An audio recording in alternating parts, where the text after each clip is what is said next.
What's going on, everybody? Gamer King Tario here, and we've got a Lego Batman 2 gameplay for you guys. We're actually going to go through and play some Lego Batman. I'm actually not that familiar with the Lego Batman series. I actually missed the first one, which I'll get to in a little bit, but I think the only Lego game that I played is Star Wars on the Wii, and that was kind of like a girlfriend game. That was a game where, you know, she can pretend to actually try to bond with me over my video game habit by playing, you know, Lego Star Wars with me, and we've seen the Star Wars movies and stuff, and so, you know, I've obviously seen them. She had only started seeing them when I started, you know, dating her. She was not a nerd, quote unquote.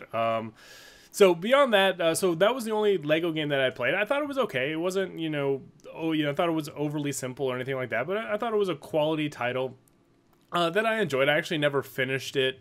It didn't intrigue me that much. But the Batman series, I actually missed the first Batman, Lego Batman, which is really kind of odd because I'm actually obsessed with Batman. Not in a, like, I hope the Dark Knight comes into my room Peter Pan style in the middle of the night. Not really that way kind of obsessed, but more, I just think he's the best fictional character of the 20th century. I just love Batman. I love everything about him. I love his villains. I love the fact that he doesn't have any, genetic superiority. His only superpower is his discipline and his will. I love the fact that, he's just, I just love Batman. So, I have Batman wallpaper. My screensavers are Batman stuff. I just love Batman. So the fact that I missed the Lego Batman is actually disappointing to me. I was like, when I actually saw Lego Batman 2, I was like, how did I not see this? Like, was this just like, as a person who's actually up on the video game industry and up on release dates, how did I miss Batman? Like, I didn't even know the game existed, to be honest with you, until I saw it. So I ended up picking up Lego Batman 2. This is on the PC version, so I thought we'd go through and we can play it and see, what's going on with the game. And, is it worth it? Is it worth picking up? What's the opening scene? This opening scene is actually great. And one of the key points, the key box art selling points of Lego Batman 2 is that the Legos are finally talking. So as you see Batman getting ready, when it comes to voice acting, there are really two things. It can either make the game or it can ruin the game. There's very little in between here when it comes to voice acting. So I was really nervous about how they were going to do the voice acting, because if it's cheap and it's, not good, then it can absolutely ruin a game. And I'm actually not all that big on voice acting, especially when it comes to classic titles. And I think, your imagination can do wonders when it comes to the voice acting. I don't want to see Link speak ever. I don't want to see, any of the Zelda games speak. I don't want, if I'm playing Paper Mario, I don't want them to speak. I like the little sounds. The Sims, I don't want the Sims to speak. I like the little gibberish that they talk. I'm not really big on voice acting, but I have to say, in this opening cinematic, sold me instantly. The voice acting is great. They do a really good job. The Joker, he does come off cartoony, but in a way that is fitting with the universe that's going on here. It is absolutely great. Lex Luthor, all those things, they all sound excellent. So the voice acting, that was a concern that I had. That was, over really, really quick. The first opening cinematic. And just here, as we watch this opening cinematic, you'll see, they were going to have a Man of the Year between Lex Luthor and Batman, or Bruce Wayne, excuse me.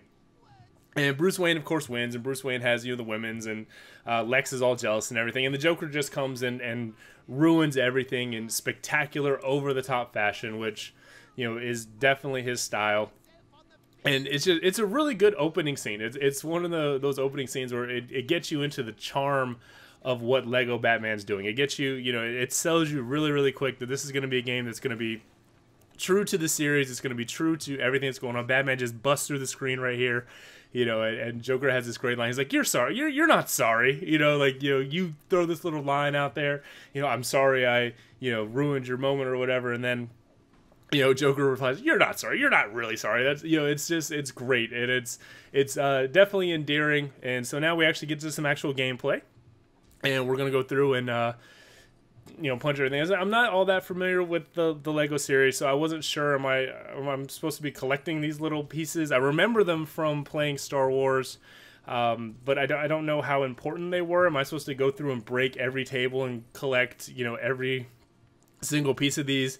I figured that out, that the silver ones are 10, the gold ones are 100, and the blue ones are 1,000. So I definitely made sure if I saw any blue ones that I was definitely going to go pick those up.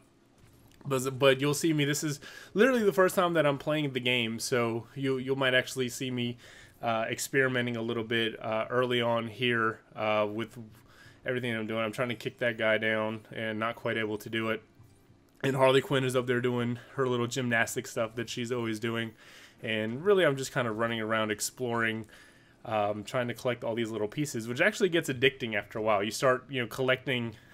You start just, every little thing you see, you want to go through and punch. And then these guys are hitting my Batmobile, so I want to go over there and smack them upside their face. I'm not really too thrilled. And this is the little Batarang thing that you can pop out and smack somebody in the face. So now we're finally able to go and lay to waste Miss Harley Quinn on the stairs. We got to build the stairs, which is a feature from the Lego things. Is we are building that is a Lego universe. So the Lego universe, this has definitely been the most impressive one that I've found, and I'm sure a lot of people.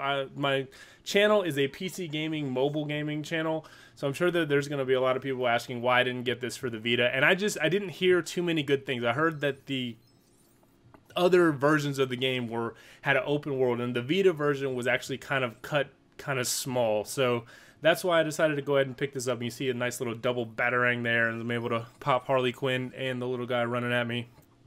And this game, I just switched back to Robin, so you can switch back and forth. I didn't realize that. And we'll continue throwing out the Batarang. But overall, I heard the Vita was kind of a different game. It was more centralized levels that you go through the levels. It didn't have the open world. And my PC, I haven't been giving my PC a lot of love lately. It's been a little slack, and I've been focusing on the console, on the handheld part of the game. So here, we just reached our first checkpoint, so we're going to go ahead and end our first commentary there. We'll continue on a little bit, and we'll go through and we'll move on next to the next villain on the next gameplay. If you guys enjoy these, I'll keep making them as long as you guys keep watching them and you keep being engaged and keep commenting on them, and we'll keep going. So that's it, guys. Have a great week coming forward, and take care. Bye.